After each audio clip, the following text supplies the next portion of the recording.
আমাদের বাঁকুড়া যাওয়ার প্ল্যানটা হঠাৎ করেই হয়েছিল, মানে বিকেলবেলায় প্ল্যান করে পরের দিনকে বেরিয়ে পড়া যাকে বলে। তো প্রথমেই আমরা গিয়েছিলাম রাসমঞ্চে, আর ওই সময় যেহেতু ছিল কালী পুজো সেই জন্য প্রচুর লাউড মিউজিক চলছিল, সে কারণে তখন কোনো ভয়েস আমি দিইনি। যাই হোক, আমাদের কোথাও ঘুরতে যাওয়া হলে না আগে থেকে যদি প্ল্যান করা হয় সেই প্ল্যানটা অবশ্যই ক্যান্সেল হয়ে যায়। আমাদের হঠাৎ করে মানে 2 ঘন্টা আগে 3 ঘন্টা আগে এরকমভাবেই আমাদের সমস্ত ঘুরতে যাওয়ার প্ল্যানিংগুলো সাকসেস হয়, আর আগে থেকে করলেই ক্যান্সেল হয়ে যায়। তো যাই হোক, প্রথমে গিয়েছিলাম আমরা রাসমঞ্চে, আর এখানে অনেকগুলো দরজা, আর বাইরে ভীষণ রোদ্দুর ছিল, আর এখানে ভেতরে ঢুকে গিয়ে বেশ অনেকটা ঠান্ডা অনুভূতি হচ্ছিল। তো আমরা যখন গিয়েছিলাম তখন কোনো পাবলিক আর ছিল না, শুধু আমরাই গিয়েছিলাম। তার কিছুক্ষণ পরে আর 2-1টা ফ্যামিলি এসেছে, নাহলে পুরোটাই ফাঁকা ছিল। তো তারপর আমরা একটুখানি ছবি টবি তুলছিলাম। প্রথমেই হয়েছিল বাবার ফটো তোলা। তো এরপর আমরাও সবাই ছবি তুললাম, আর তারপর দিদি দাঁড়িয়ে দাঁড়িয়ে দেখছিল কয়টা ছবি এসছে, কার কি কেমন এসছে ছবিগুলো। তো তারপর এখান থেকে বেরিয়ে একটুখানি বাইরের এখানে বাগানটাতে দেখছিলাম ঘুরে ঘুরে। প্রচুর টগরের ফুল রয়েছে, মানে মাটিতে পুরো প্রচুর প্রচুর পড়ে রয়েছে। তো যাই হোক, এই রাসমঞ্চটা আমার বেশ ভালোই লেগেছে। তো এরপর এখান থেকে আমরা বেরিয়ে চলে যাই সেকেন্ড আমাদের যে স্পটটা ছিল সেটা হচ্ছে মদনমোহন। তো মদনমোহনের মন্দিরটা আমার খুব বেশ ভালো লেগেছে, তবে আমার ওখানে সবথেকে যেটা বেশি ভালো লেগেছে সেটা আমি ভিডিও করতে পারিনি। সেটা হলো ওখানে আমি প্রচুর মাটির জুয়েলারি কিনেছি। তো ওখানে এতটাই আমি কিনতে ব্যস্ত ছিলাম যে ওখানে আমি একটা ভিডিও নিতে পারিনি। তো যাই হোক, এখানেও আমরা বেশ কিছু ছবি টবি তুলেছি। ঢুকে যা, চোখে কানে নাকে কোথায় ঢুকে। এই যে মা, আমরা এখন ঢুকে গিয়েছি মন্দিরে, কিন্তু এটা কি মন্দির আমি নাম না জেনেই ঢুকে গেছি। আমি দেখ সানগ্লাসটা একবার উপর দিয়ে দেখ, এই নাহলে আমি মন্দিরের এমনিতে দেখতে পাইনি, এটা পরে আরো দেখতে পাচ্ছি। মন্দিরের ইনফরমেশন দে। গুগল সার্চ করতে হবে। আমি নিজেও দেখিনি কি নাম, চলে এসেছি ব্যাস। ও নাম মদনমোহন টেম্পল। মদনমোহন, আচ্ছা। মদনমোহন মানে কি বলতো, কৃষ্ণ। তাই? ইয়েস। এই যে কেটলিতে করে চা, ছোট্ট কিউট শিবলিঙ্গ দেখ, এই যে সাদা। তো এখানে বাবা মা দুজন বসে রয়েছে, তার মধ্যে মা পড়ছে নেল পালিশ বসে বসে।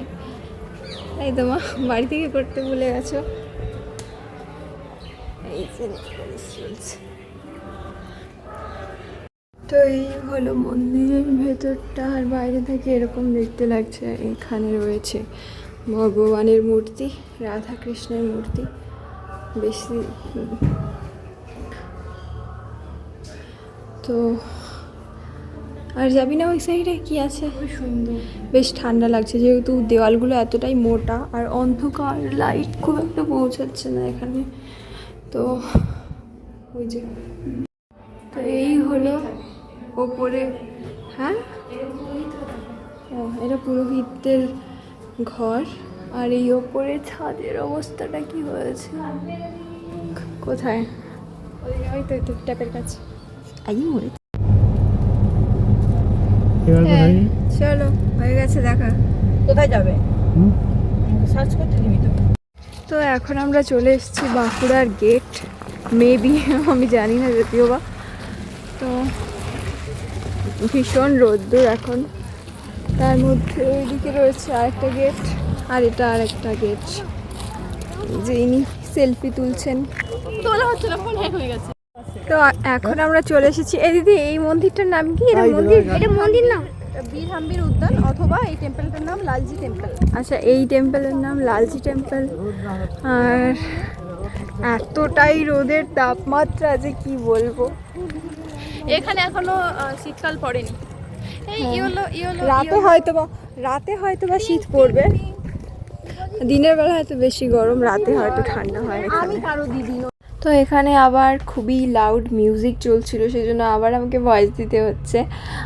যেহেতু কালী পুজো ছিল তাই প্রচুর, মানে নানা দিকে নানান রকমের গান বাজছিল। তো এই যে দিদি সামনে এগিয়ে এগিয়ে যাচ্ছে, শুধু পেছনে তাকাচ্ছেও না। বল। আসলে আমরা যেটা পড়ি সেটাই ওয়েস্টার্ন, আর ইন্ডিয়ান ড্রেস এই যে যেটা।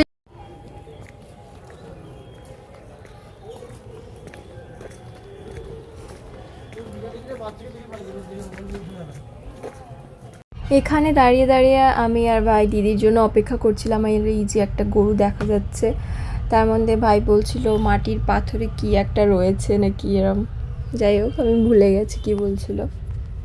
তো এটা হলো কালাচাঁদ মন্দির, তাই তো? ওখানে দেখলাম আমি লেখা রয়েছে। এবার 4-5টা মন্দিরের নাম লেখা রয়েছে। হ্যাঁ, 3টে মন্দির রয়েছে। তো আশা করছি প্রথমেরটা কালাচাঁদই হবে। তো এই হলো মন্দির। এখানে সব মন্দির প্রায় একই রকম দেখতে, কোনো মানে প্রত্যেকটা মন্দিরের আলাদা কোনো বিশেষত্ব খুঁজে পেলাম না আমি। কি তুই পেলি খুঁজে গেছিস? সবটাই টেরাকোটার কাজ, প্রতিটা মন্দিরেই সেম কাজ। তো আবার সব মন্দিরে ঠাকুর নেই কোনো মন্দিরে। তবে এখানে যেটা লাস্টে আমরা যাব ছিন্নমস্তা মন্দির, ওটা আলাদা, ওটা নর্মাল আমাদের ওখানে যেরকম মন্দির ওরকম মন্দির। তো এই যে আমি এই চুড়িগুলো কিনলাম, কিন্তু আমি এখানে ভেবেছিলাম যে এই তোর চুড়ি দেখা। আমি ভেবেছিলাম আমি এটার সাথে দেখ টি শার্টের সাথে ব্যাঙ্গেলস। আমিও তো এই যে না না না এই যে আমার